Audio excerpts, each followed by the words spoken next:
One play at a third time. So let's not focus on the great game. Let's focus on the great play. Let's play with passion, let's play with love, let's play with responsibility, let's play with respect for one another. How you feel? How you feel? Good. Morning. I don't want you to focus on, because if I ask you right now, do you want to have a great game? All y'all gonna say yes, right? I want you to focus on, I want to have a great play. I want to have a great play. Then the next play, I want to have. What's up, guys? We are back with more HBCU football with Deuce and Michael. And just jumping this off, Michael, last week Grambling had a close game against Commerce. You know, we were talking about it a little bit after the game. Second week in a row that Grambling has had a comeback win against, you know, one of these schools. Just what are your thoughts on last week's game? Honestly, I would say it was a good game. It was a good competitive game, without a doubt. But I still feel that Grambling should have came out a little bit better. And honestly, Grambling should have won this game either.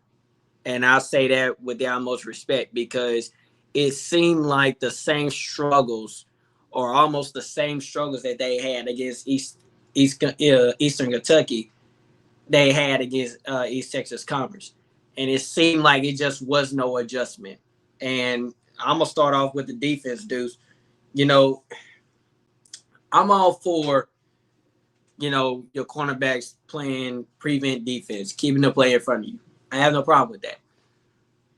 But one of the things that is my biggest pet peeve is that you have your cornerbacks sitting 10 to 12 yards back, especially if it's on a 3rd down and 5 or a 3rd down and manageable, and your corners are not playing up close, which is causing easy slant patterns, easy passing lanes, which resulted in either big plays or just an easy completion on 3rd downs. And I'm going to say this, the defense did not have any blitz packages. And I wrote all this down.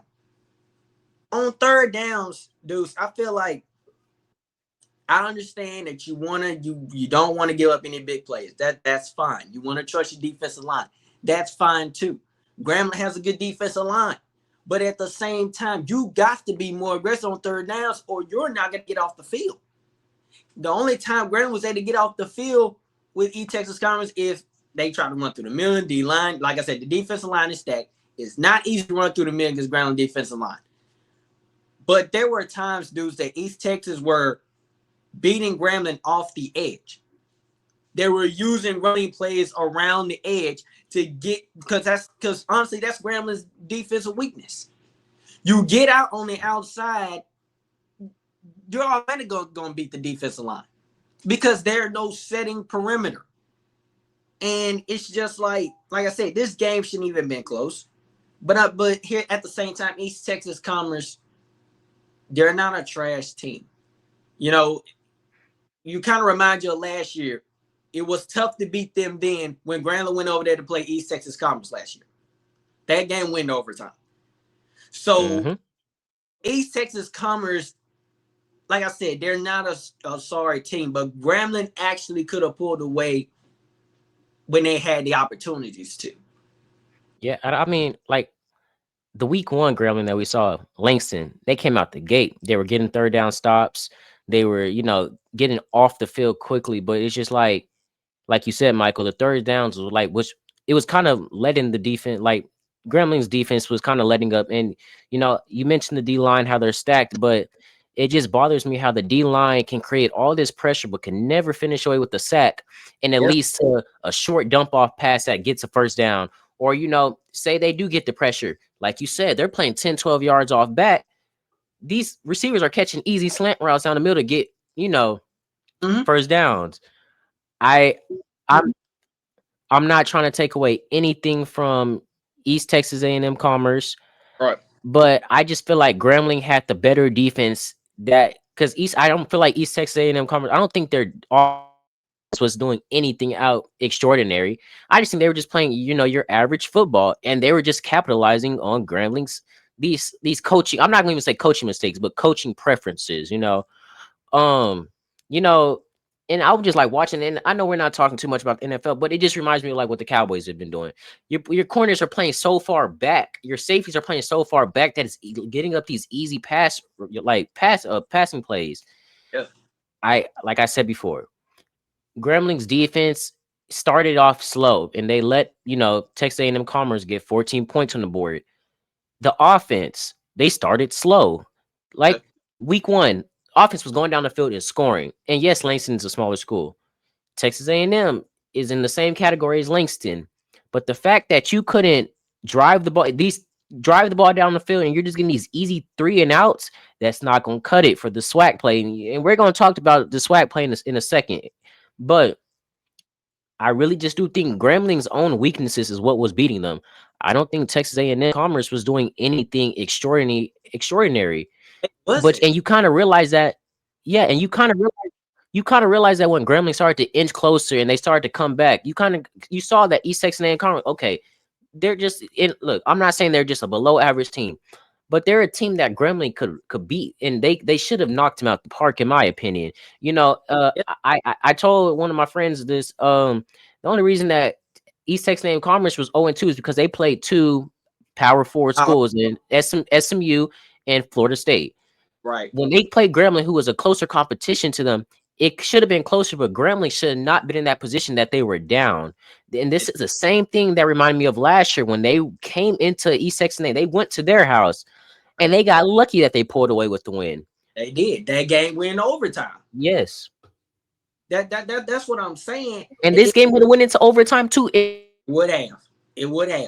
That field goal.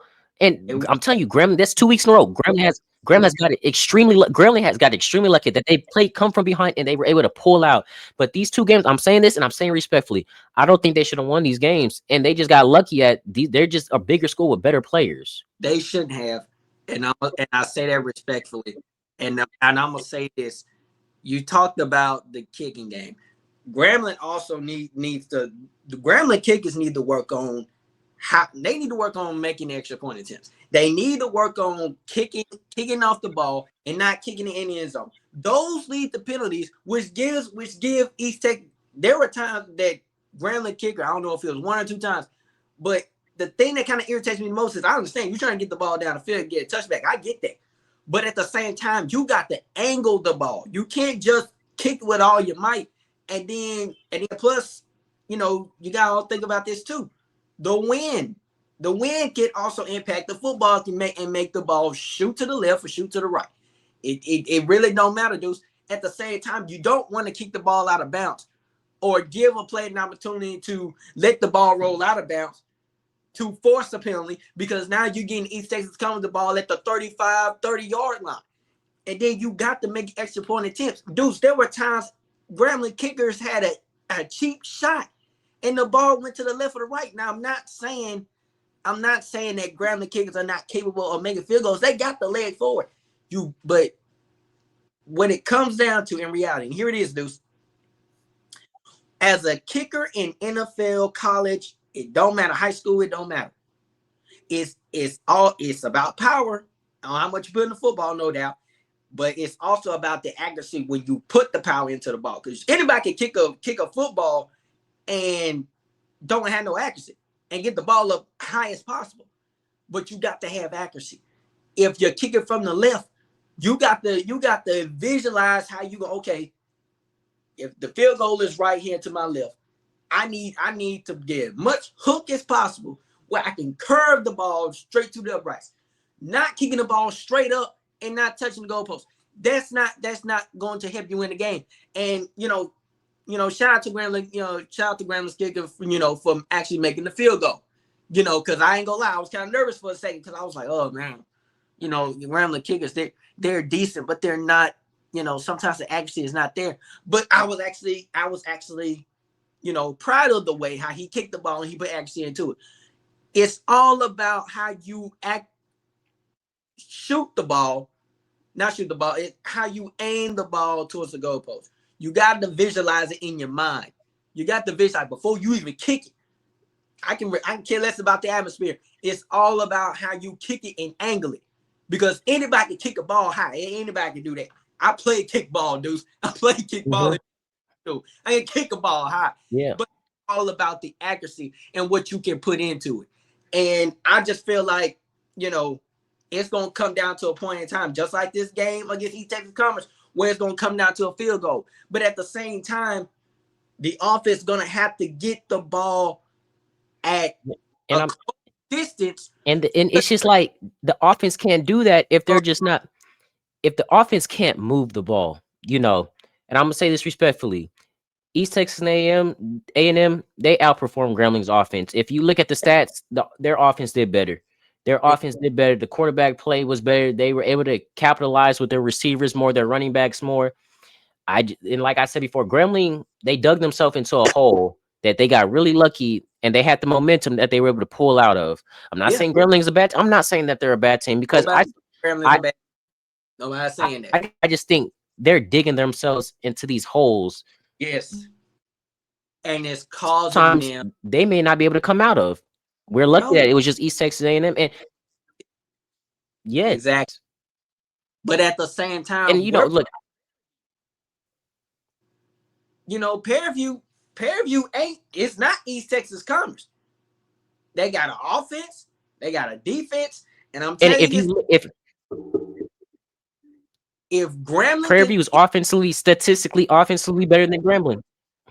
Yes, and that's all I'm saying here. If this don't up their problems, it's gonna get to a point where Prairie View is gonna take this game again.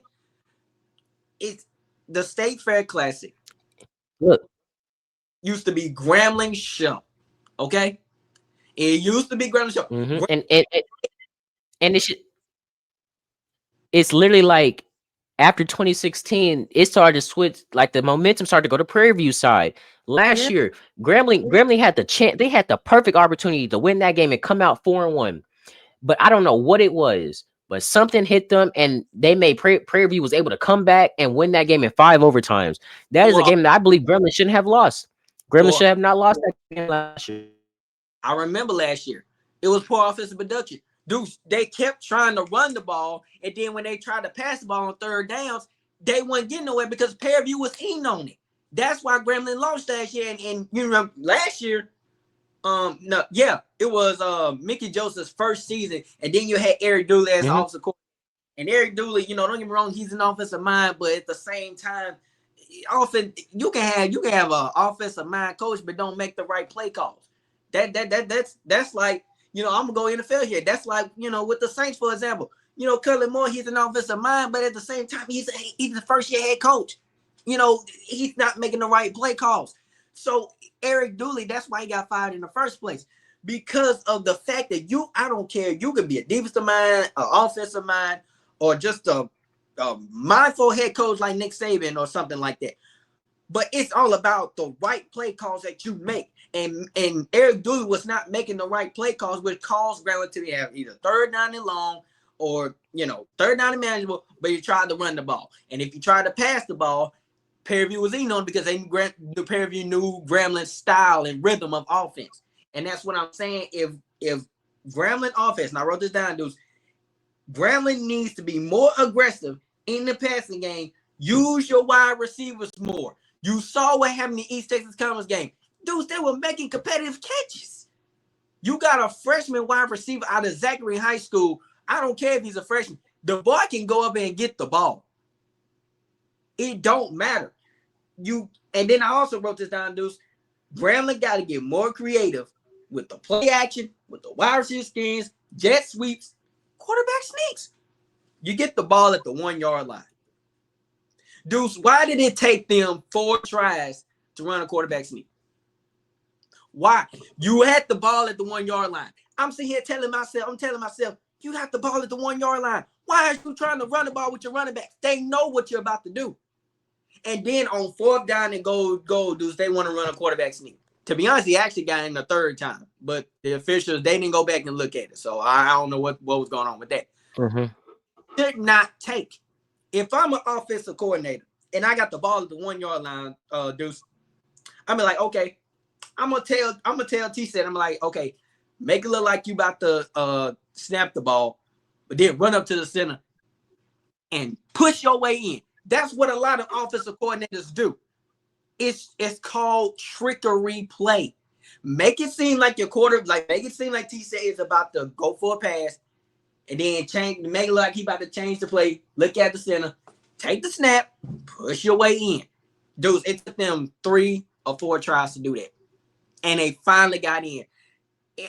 It's all about the play call that you make. It's not hard. It's not rocket science. But you got to know when to use the right play call at certain situations. Like I said, Grambling offense had opportunities to get the ball down the field, but at the same time, dudes, I ain't gonna lie, T said, he kind of struggled in this game a little bit because there were times he was rushing the passes, and even the sports commentator said himself, he was not setting his feet. And when a quarterback don't set his feet, they either cause the overthrown passes or interceptions. One of the two. I just feel like if T-Set can just slow himself down just a little bit, you're a good quarterback. You've only thrown interception. Take your time. Michael, we pointed out we point out the flaws and the positives in T-Set. There's more positive than there is flaws. I just think sometimes he just has to slow down. He got to slow down. All it is. He just got to slow down. I can tell he has the confidence to play at the quarterback position. I can tell he has everything. I just feel like he's moving with the game a little bit too fast, and he just needs to slow down a minute. And look, T-Set, if you are watching this, we are big fans, bro. We shout you out all the time. Without a doubt. We are 100% with you. And what I just said is no disrespect to you.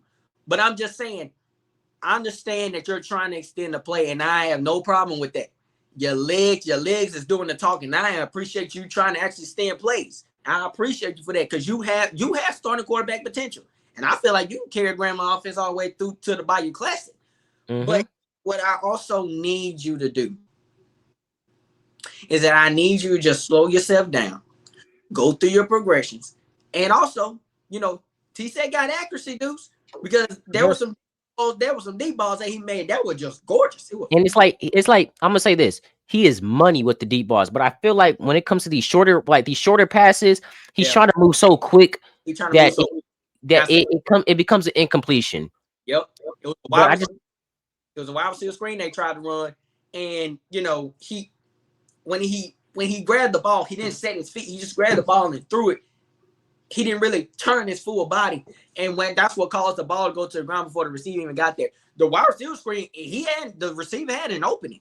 He just didn't touch on. That's what I'm saying.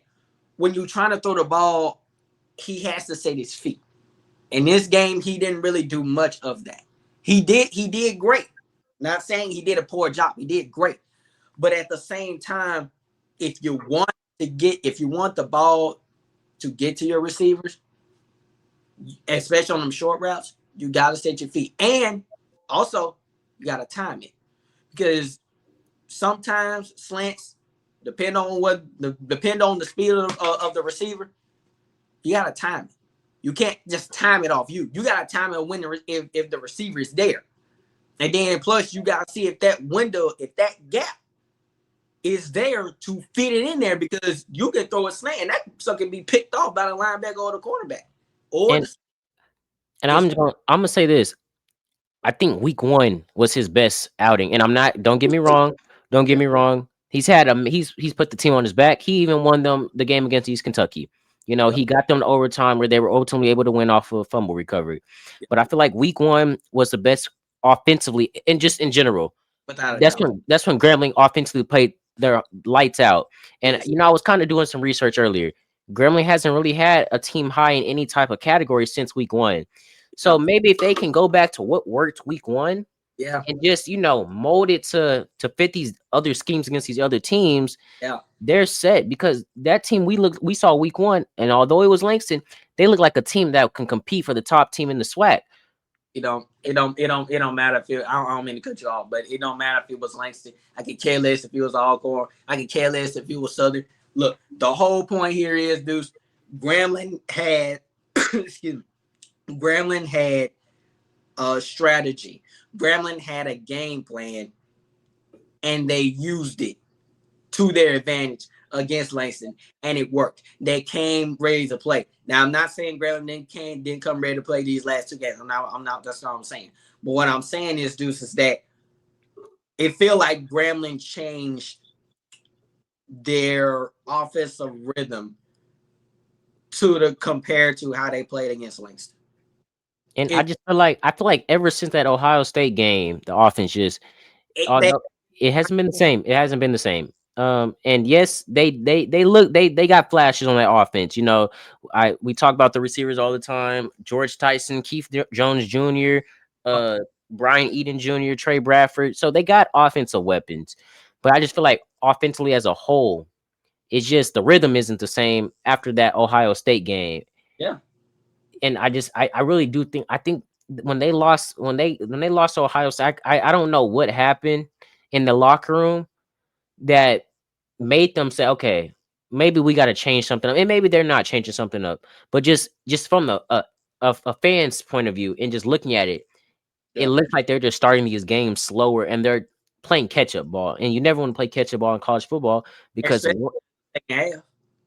because in one day, and I hope it's not this year, but if Grambling digs himself into a hole deep, they may not be able to catch up because some of these teams don't let their foot off the gas. You know, Jackson State, Alabama, I can even mention UAPB because they started to make some noise with themselves.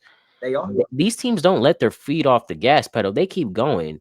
And I'm telling you, Grambling got lucky these last 2 weeks that they were able to catch up and win these games. That's why I said Grambling got to get more creative with their playing schemes, because Deuce, you remember in that Langston game, they were doing screens, they were doing wide receiver screens.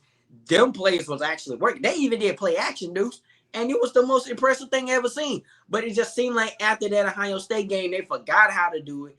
And you know, if times they did run play action, it was missed blocking assignments, which caused T-Set to get in pressure and have him either force the ball or have to throw the ball away. It just seems like, I don't know. It just seems like they need to, you know, go back and practice the offensive rhythm, or, you know, find some more creative ways to get the ball down the field. But don't get me wrong, I'm all for running the ball. Grambling did great running the ball against East Texas. I think they should just pass the ball more. You got the receivers that have the talent to do it. I really do think that although often we see teams run the ball more than the past, they pass the ball. I think Grambling can just pass the ball a few more. You know, your leading receiver only has 188 yards. It's week 4 or week 5 going into conference play. These have more yards. Yes, they should have more yards than that. And I think Grambling should open up the offensive scheme to throw the ball a little bit more. We already see that these players can do it. Tyson George, Keith Jones. I mean, not Tyson, George Tyson, Keith Jones Jr. These are some playmakers on the offensive side of the ball that can catch the ball and that can make plays when needed.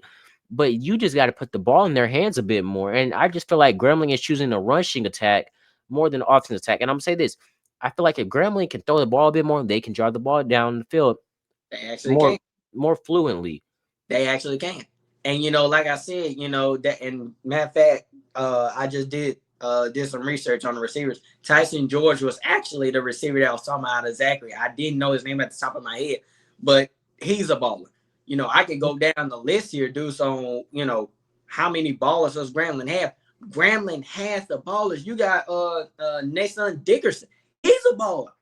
Your receivers, you have ballers. You got a depth full of ballers on that receiving core. That team has studs on that offense, and I just feel like Grambling don't utilize them more. They don't. I'm not trying to take away from the rushing attack because Trey Bradford, you know, one of my favorite rushers in the SWAC. But I just feel like some of the offensive production needs to go a little bit to the receivers. That's just my opinion. There is nothing wrong with using your receivers in the receiving game. There's nothing wrong with that. There's nothing wrong with your running back going out in motion and playing that receiver. You got depth at the running back position, right? Okay. Use your running backs in the receiving game. Let them play wide receiver. Shift them out in motion to play wide receiver. They don't have to run the ball every time, Deuce. And I wrote this down, and I'm gonna leave it at this because I don't want to take too long here. Like I wrote this down. Sometimes running the ball isn't going to keep you on the field, especially when you're only getting less than 5 yards a carry. Deuce, I mean, there's nothing wrong with running the ball. But Deuce, throughout that game, Deuce, it's like Grambling running the ball. What's their best key? And to East Texas Commerce was in on that. And then when Grambling tried to throw the ball on third down, it would either be incomplete or it'll be a completion. But all I'm saying is, Deuce, it should not take third down or first down or second down or whatever. I'm because I know a lot of people gonna say, well, Grambling, they've been using their receivers on first, second down, stuff like that. Okay. But it just seems like the majority of the time they use more of their running backs on the first 3 or 2 plays, and then they finally want to throw the ball, and then East Texas comes. I'm just saying, you can't run that offense against Prairie View. You can't run that offense against Jackson State. You can't run that offense against and you dang sure can't run that offense against Alcorn State or Florida A&M. You can't run that offense against anybody in the SWAC because it's not going to work every time. The teams I just listed, it's going to come a time where Grambling's offense going to come up against the defense and they're going to get shut out, Deuce, or, it's just not going to get down the field. And that's just the bottom line. Running the ball isn't going to save you. And look, speaking of Prairie View, the State Fair Classic is literally Saturday. Yep. Prairie View, with Michael, we said this before. Yes, Prairie View has at 500 record. They're 2-2, I believe, if I can remember that correctly. Yeah. Prairie View has a better offense than Grambling, and whether you wanna admit that or not, Prairie View has a better offense than Grambling. Grambling's defense cannot let up. I believe I know Grambling can. They got what it takes to the whole Prairie View, but Grambling's defense, they have to contain the rushing attack from Prairie View. And look, Chase Bingmon or Bingmon, I don't know how to pronounce it, but 4 games played, 60 attempts, 378 yards. Mm-hmm.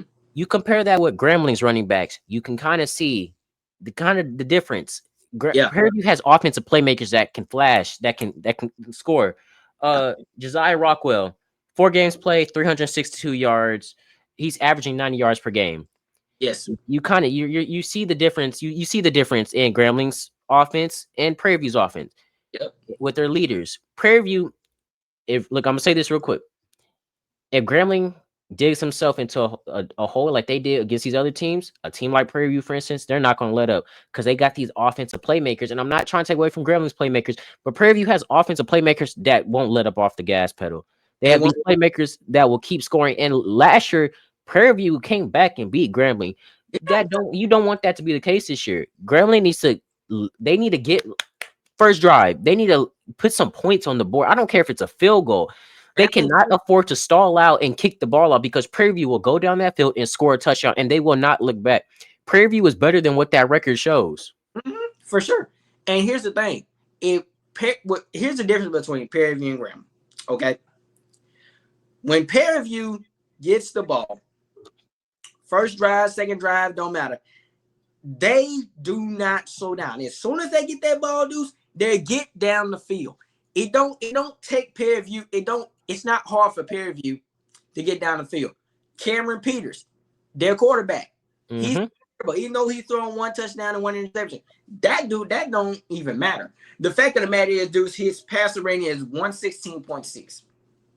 His completion rating is 56.4%. Passing yards, 379 yards through the first 3 games and only 1 touchdown. Like I said, I don't care about the 1 touchdown. I don't care about the 1 interception. It don't even matter. The brother can play. Okay? Yes. Mm-hmm. This game is going to come down between Cameron Peters and T6. Point blank. It's going to come down to which quarterback can get their offense down the field and score. Now, I ain't talking about field goals. They got to score points. They got to score points. Grambling, and I'm going to keep saying this over and over, Grambling cannot afford to play catch-up ball. The SWAC is different from these other teams that they're playing. These teams, they'll shoot you in the back and won't look back. They'll keep going. You SWAC, and Prairie View has, I feel like Grambling should come into this game that they have something to prove because last year they should have not lost in 5 overtime. They should have won that game. Grambling should come into this game with their heart on fire. Like, okay, we have something to prove, and we're going to make a name for ourselves in the SWAC. Just because we're 3-1 right now, we're going to prove that this is why we're 3-1. Right. Last year, and Michael, I told you this before. It feels like a deja vu with this whole season again because Grambling came into the Cotton Bowl 3-1 last year. After that game, Grambling lost momentum and they dropped in the standings. Grambling never got the same after that. Grambling, me and you know this. Grambling cannot afford to lose this game. How much they cannot afford to lose this game. I always say this: your first conference game is one of the most important ones. Because Absolutely. that's the one that says, okay, these are the serious, legit, and contending teams, and these are teams, okay, that have stuff to work on. I think yes, Grambling has stuff to work on, but I truly do believe that they're better than Prairie View. Now, Prairie View may have the better playmakers, but Grambling has what it takes to win these games. Yeah, without a doubt. But the main question here is: has Grambling fixed on their problems? Deuce, we literally just said not too long ago. The first 2 games, it just seemed like they ain't fixed anything. And that's why I'm saying, Deuce, at the same time, your first conference game is important, but it is also important when you're playing a rivalry game. It's when you're playing an event game that your team. This is at a neutral site There is no home field advantage in this. And yes, you could say Prairie View probably has more fans coming because they're the ones in Texas.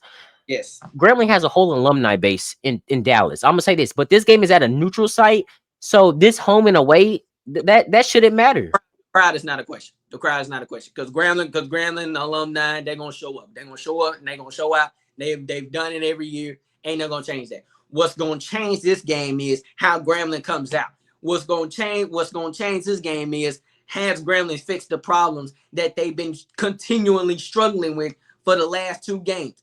And if Grambling has not fixed on that problem, Deuce, it's going to be a long Saturday. It's going to be a long Saturday night. And I'm just going to leave it at that. I didn't watch the full quarter East Texas game. I'm going to tell you why.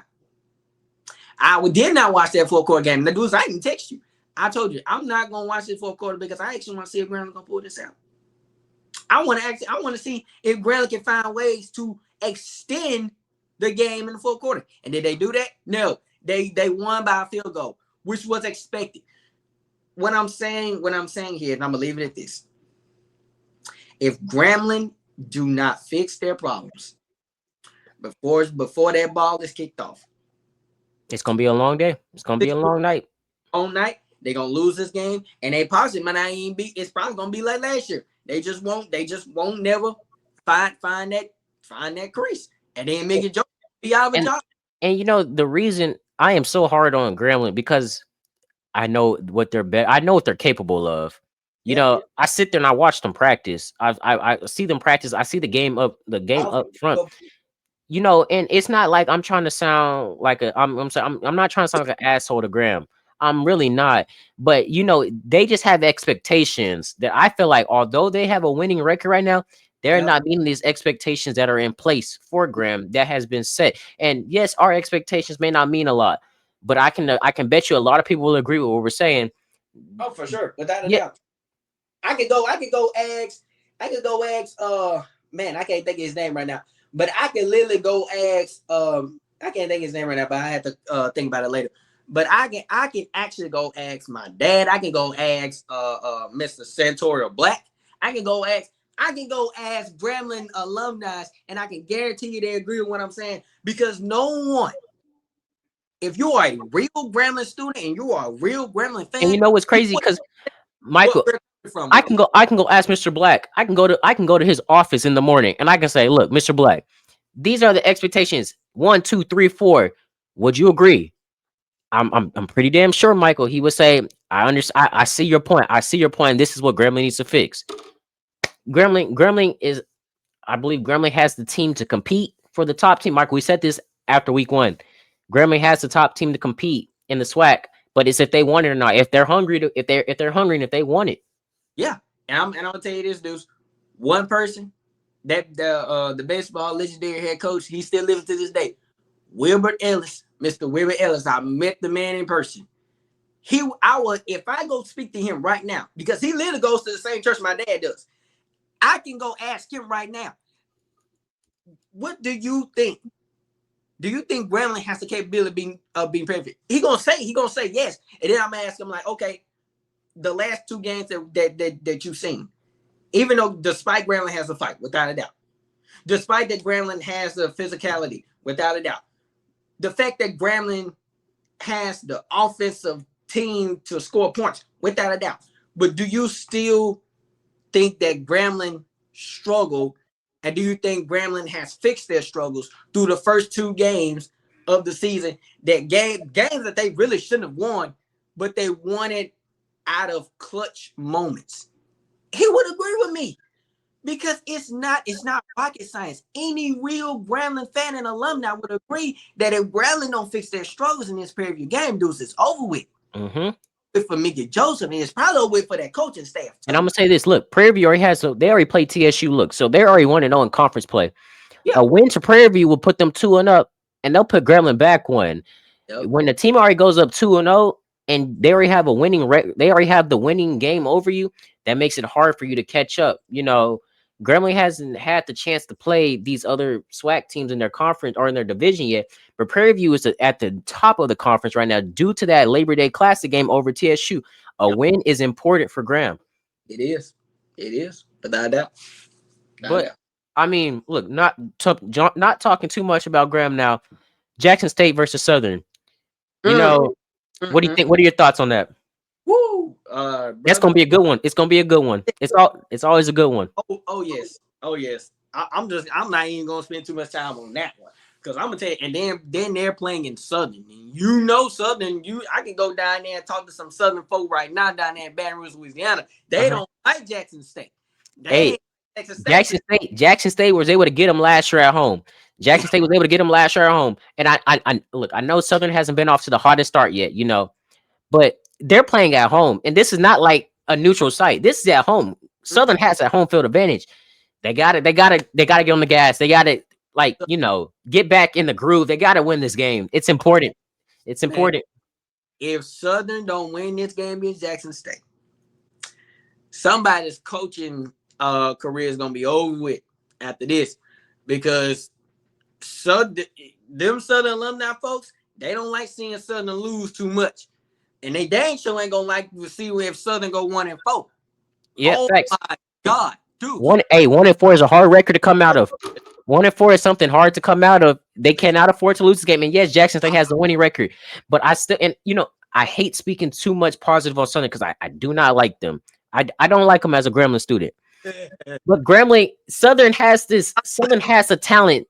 I believe they have the talent to put up a game with Jackson State. Yeah. You know, we talked a lot about Jackson State. Their defense is clicking, their offense is clicking, everything is clicking. Yep. Southern has playmakers on the side of the ball too. They can put up a game with Jackson State. And in SWAC play, you never really know, because an upset can always happen. Southern and Jackson State are rivals. Rivalry upsets happen all the time.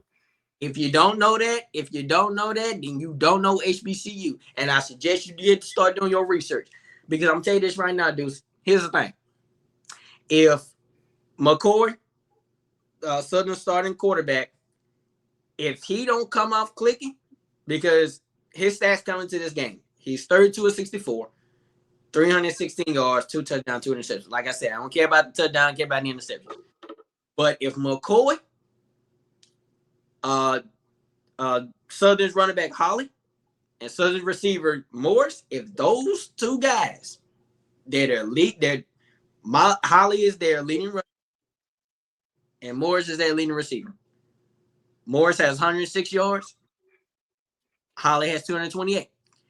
If those 2 guys don't come off clicking, it's gonna be a long day for Jaguars Nation. Hey, Southern has to have something to prove. Got the defense, Deuce. Southern got to come back. Like, they got to play with something to prove. Jackson State whooped them not once, but twice last year. They beat them in the regular season, and then they went back and beat them in the championship game, 41-13. Back to back. Yes. If I'm Southern, I'm ready to beat the snot out of Jackson State. Uh-huh. Ain't nobody trying to lose to Jackson State no more than 3-9. And I'm gonna say this now, Deuce. Don't nobody like Jackson State. Hey, Don't like Jackson State. And it's already, if you say Southern is up here with cocky, Jackson State is like right here. ever since Deion Sanders took over Jackson, boy, them folks over there been talking about, oh, we the best team in the SWAC, and we gonna take over, we gonna take it all. You might be able to take something, but you ain't gonna take it all every year. Hey, yeah. Hey, nobody want to see. I'm telling you this. Nobody want to see Jackson State three-peat. We don't know. Somebody, if it ain't gonna be Grambling, somebody in the division for Grambling that I don't care. I don't care if it's Alcorn, UAPB, Alabama State, Alabama State, Alabama A&M. I don't care. We don't want to see Jackson State three-peat. And I'm gonna say this: if Jackson State hypothetically goes into Baton Rouge and they beat Southern on their home field, you're not gonna hear the end of it. You're not gonna hear the end of it, and that's gonna put more momentum to Jackson State going towards the end of the season. Because Jackson State has already looked hot, like we said before, Michael. A win against your rival school is only gonna give them more momentum to keep going and finish out the year. Yep. If like I'm gonna say this right now, if Southern had the bye week, if Southern have not fixed their problems going into this game, like I said, Deuce, it's gonna be a long day for Southern folk. It's gonna be a long day for that. And I'm gonna say this right quick, Deuce. My boy Andrew Boddy over there at Alabama State. Hey, he possibly gonna be the potential threat for Jackson State. Yeah, I really look. Alabama State didn't already beat Southern this year, 30-6. 30-6. I mean 37. 37. Let me claim that right. 37. Southern is 36. They're 1-3 on the year. They're 1-3 in the year. Against SWAC schools, they are 1-1. You know, they beat Mississippi Valley 34-29, but they lost to Alabama State 30-7. Yeah. They cannot afford to lose another SWAC game. Southern has standards just like Grambling, but Southern standards are higher because they just made it to the championship game. This is a bad look if you go 1-2 against another SWAC school. And although they're not in the same division, they're still in the same conference. Another loss in the SWAC is not a good look. It's not. And I'm gonna say this. Jackson State's running back, Ahmad Miller. Dude, that brother has 27 carries. As a matter of fact, he liked my story. And Ahmad Miller, if you're watching this, bro, you better ball out. That's all I'm gonna tell you right now. That's all I'm gonna tell you. If I had to choose between who I want to win this game against Jackson State and Southern, as much as I hate to say it, I gotta go with Jackson State. You know what I'm saying? Look, I know we were just harping on Southern. That they gotta win this game. But I'm gonna put it for Grambling's perspective because I need Grambling to come out this. I need Jackson State to win this because it's gonna help Grambling in the standings. And it's now that it's conference play, these games really do matter, Michael. These games matter. They matter a lot. Yeah. Ahmad Miller, man, look, Ahmad Miller. That boy's a beast. Was balling when they was playing against Southern Miss. Southern Miss nothing with that brother. He literally just like my story earlier today. Excuse me. Deuce. Ahmad Miller is going to be the test in Southern's rushing game. That D line is going to be because Ahmad Miller, he ain't no small running back, Deuce. Look up height and weight right now. And I guarantee after I saw what he did against week 1 against Howard, bro, I say, look, this is probably the best running back in the SWAC. If not 1, if not 2, if not 3. He's a top 3 running back. He's a top 3 running back in the SWAC, and I think he's the best running back in the SWAC right now. Look what he did against Hampton. If you ain't seen that Hampton game, I suggest you go look at Deuce. Hampton couldn't even tackle that boy. Yep. And correction. I meant Hampton. I don't know why I get Hampton and Howard mixed up. But what he did in that week 1 game against Howard, oh my gosh. Thing with him. Couldn't do nothing with him. It just seemed like he made everything look so easy. Breaking tackles, juking. The guy, I'm telling you, if Ahmad Miller gets over between 50 and 100 yards a carry, it's over with. If Morgan gets over 200 yards, okay? If he gets over 200 yards, it's over. It's crazy. He's only a sophomore too. He has more years ahead. That's what I'm saying. Jackson State got depth. They got depth. It don't matter. It don't even have to be Ahmad Miller. it don't even have to be Kobe Paul because Kobe Paul has 136 receptions just coming into this game. Like, regardless, I mean, even though he don't have, receiving touchdowns, but that ain't the point. The point is, Jackson State just got an offense point blank period.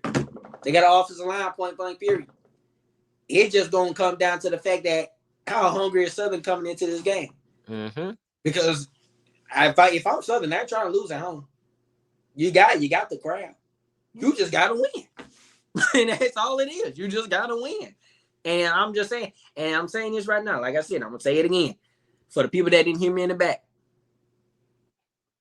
If Southern don't win this game and Southern go 1-4, somebody's coaching job is gonna be let go after this. And it's gonna start with the head coach. And if it don't start with the head coach, it's gonna start with the defensive coordinator. If it don't start with the defensive coordinator, Deuce, it's gonna start the offensive coordinator. Bottom line, it's gonna start somewhere because Southern ain't trying to lose this game at home. Southern, if I'm Southern, I'm definitely not trying to get whooped. Yeah, I think about that too. Look, rivalry games are important in college.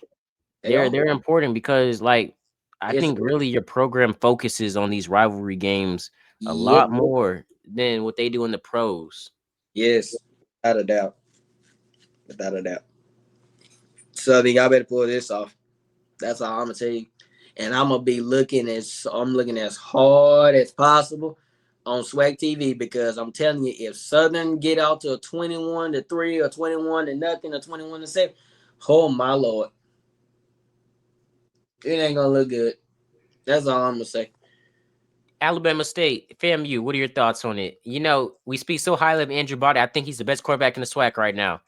But FAMU, Michael, we had high expectations coming into for FAMU this year. Yeah, they don't have a winning record right now, but I think it's gonna be.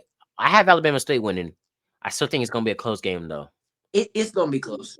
It's gonna be close because like I said, Florida, like you just said, dude, Florida A&M, they're not terrible. Mm-hmm. An offense, but what's really going to determine this game is if Andrew Boddy comes off hot, there's no slowing him down, and Florida's A&M is going to be in a whole lot of trouble. Now, even though Florida A&M is playing at home, that's a good thing. You got home field advantage. Okay, your quarterback, Johnson. Sorry, not Robinson. Johnson the third, RJ Johnson the third. Deuce, the brother had 677 yards, 4 touchdowns, no interceptions. That is good going into this game. Okay, this game's going to be RJ Johnson versus Andrew Boddy. Mm-hmm. It is. It is. It's going to determine which offense can put more points on the board and which quarterback is more talented. Even though we all know that Andrew Boddy is, but at the same time, you can't sleep on RJ Johnson the third. And I'm not gonna sleep on that brother because based on these stats and the highlight I'm looking at right now against Florida Atlantic, I think that's who that is. Yeah, Florida Atlantic. Deuce, I mean, this is a quarterback competition right here. This is an offense competition. Now, my prediction. I hate to say this, but I gotta go with Alabama State too. Andrew, close. And Alabama State right now. I think Alabama State is the team to beat in the SWAC. I low-key think that. And I'm only saying that because Andrew Boddy, he seems to just he has that leap over RJ Johnson. And I'm not saying RJ Johnson, I'm not sleeping on that guy. I'm not saying he's not as good as Andrew Boddy is. But Andrew Boddy is he's just that quarterback. He's just that guy. And it's just, if Florida A&M defense can't stop him and his passing ability, his running ability, it's gonna be a long night for Florida A&M. And I just, it's all going to determine is if Andrew Boddy is going to struggle for the first time. Because if he struggles, you got it. But if he don't struggle, it's just really going to determine how prepared is your defense to play him. We mentioned earlier that Alabama State and Southern already played each other. I mean, Andrew Boddy, he looked incredible. Yeah. But now I just think like you're in the conference play. It matters. And Andrew Boddy, he makes the players around him better. Yep. I think right now they should still be undefeated. We talked about that UAB game. I don't think they should have lost that game. They should. But They know them officials was not gonna let no HBCU beat no FBS. yeah, It just wasn't gonna happen. I've seen this happen too many times, dude. And I'm just going. I don't even mean to throw the officials out here, but you will know if you don't know by now. It's gonna take a huge miracle for officials not to be involved in a game like Alabama State versus UAB. UAB was gonna lose this game. They were. And they just were. Okay. But they wasn't gonna let that happen. They just weren't. They weren't. I mean, I'm just calling it like it is here. They was not going to let Alabama State come into UAB and beat them. Even though Alabama State was more talented than them, they weren't gonna let them beat. It's just reality. But this game is gonna be close. It's gonna be close. It's a lot of good games going on this week in SWAC play, and unfortunately we can't cover them all. But we got schools like Alabama A&M and Bethune-Cookman. Alabama A&M has jumped up to a 3-1 start. Alabama A&M is going to they're gonna win this game against Bethune-Cookman. I think so too. Not saying Bethune-Cookman is a capable winner. Bethune-Cookman is actually rising, but I just think Alabama A&M is just they found that rhythm. They found what works for them. Have not stopped since then. And I'm not saying that because of the record. I don't care about the record. I'm looking at what I've seen. And dudes, it just seems like they're clicking on a high level. And Bethune-Cookman, they're clicking too, but they do have some struggles that they need to fix. And if they don't fix that against Alabama A&M going to take it every 4-1. Alabama, this year in the SWAC, I won't say this. Any team can, come up behind you and knock your head out the park. For sure. Every team in the SWAC, you got to at least give it a few weeks for me to really say, okay, this team is better than this team. But right now, I think every team in the SWAC right now has a case, to make a name for themselves. And although we didn't speak on this game, Alcorn versus UAPB, Alcorn, despite them being 0-3, Alcorn is better than what that record shows, as well as UAPB. It's going to be a close game. Yeah. I'm really excited to watch it for real. I'm excited just that conference play is back in general. We got like a few months away from the Bayou Classic. That's the game I'm really waiting for. But it looks to be interesting. But Michael, any closing remarks before we close this out? Yeah. Closing remark is if all the teams that we listed don't win these games, it's going to be a long process for Southern. It's going to be a long process for Grambling if they don't beat Prairie View. It's going to be a huge shocker if Bethune-Cookman actually beats Alabama A&M. Alabama State gets 4 A&M. That game is probably going to come down to a field goal or a touchdown. Probably might go in overtime. Texas Southern versus Mississippi Valley. Texas Southern's going to take it. Mississippi Valley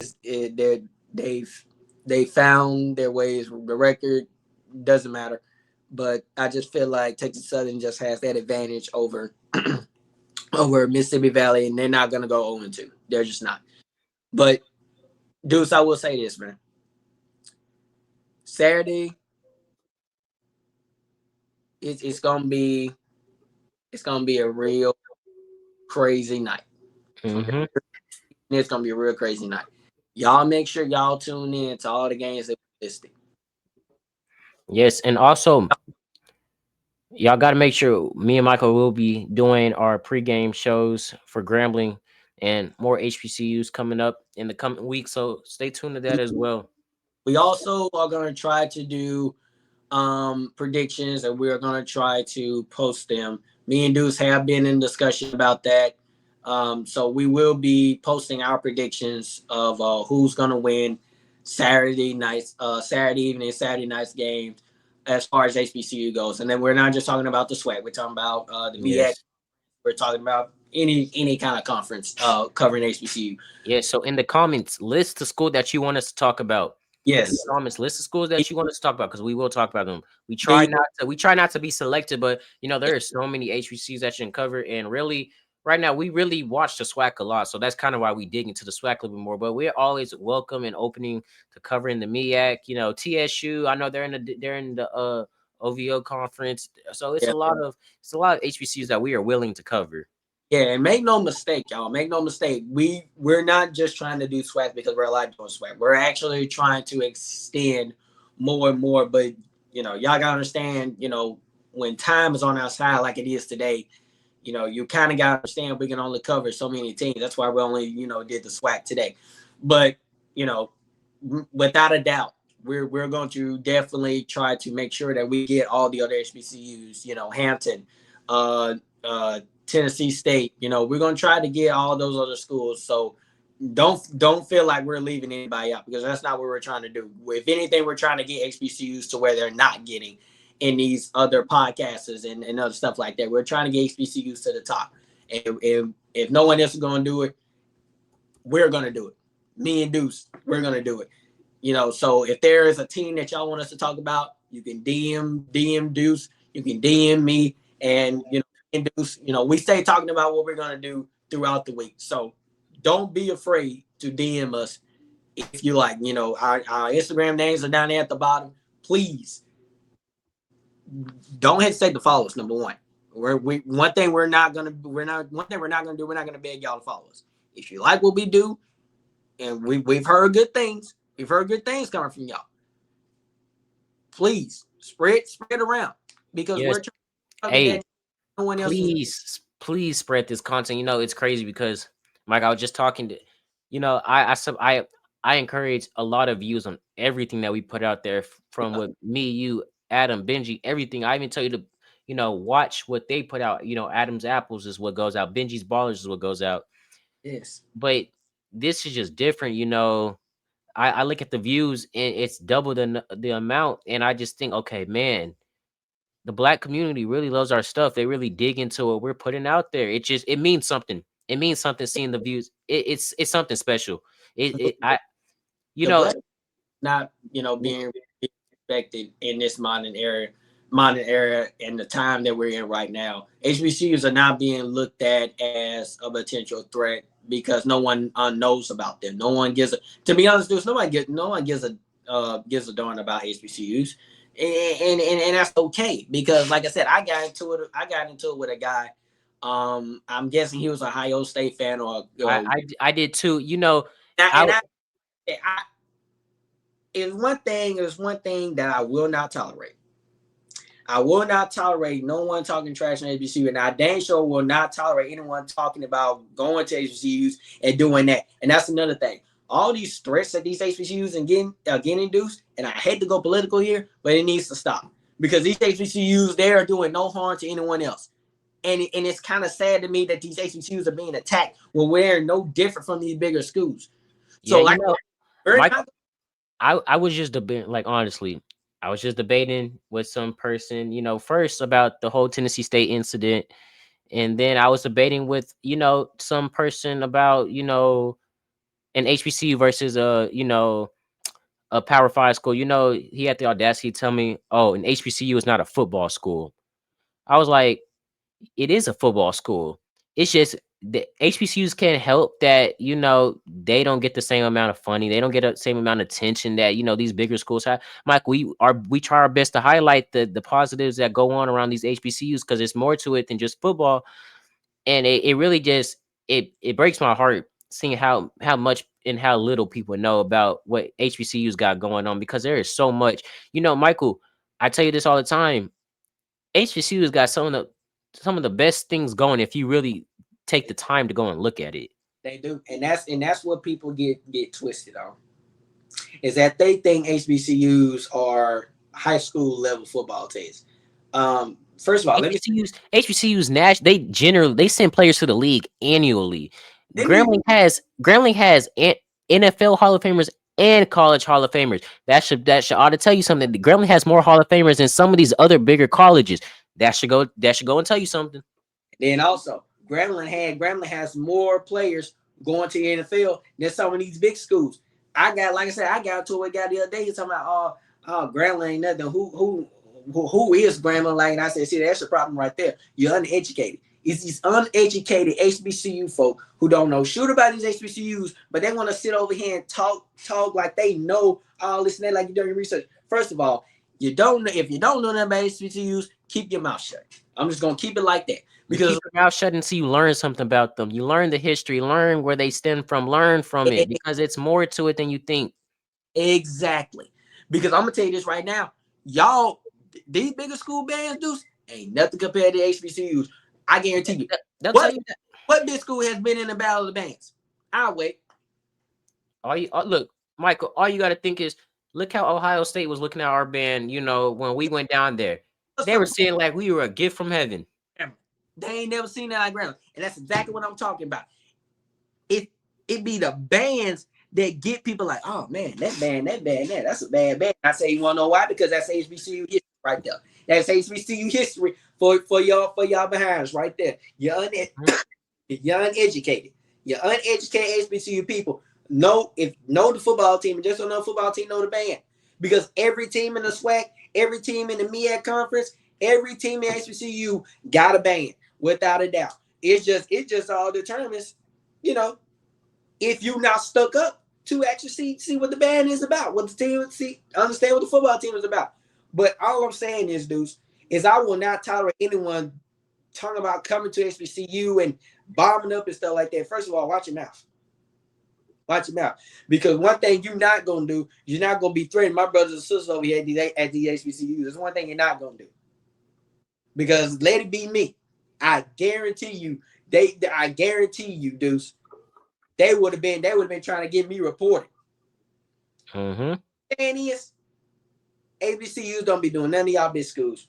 Show some respect. Because one thing, if nobody's going to defend these HBCUs, me and Deuce will. And I'm not, and I don't like going back and forth with people on social media, because social media is messy regardless. But I'm just saying, I will not tolerate no one talking down on Grambling. I will not tolerate nobody talking down on Southern.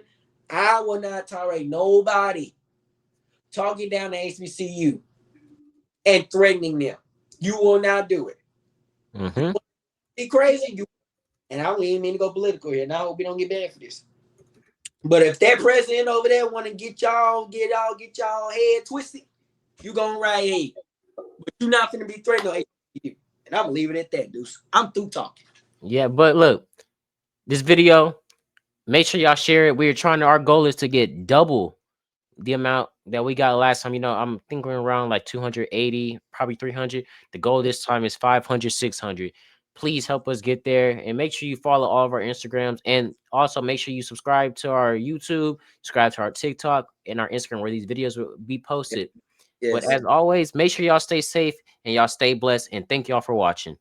Make sure blessings, y'all. Grace, peace.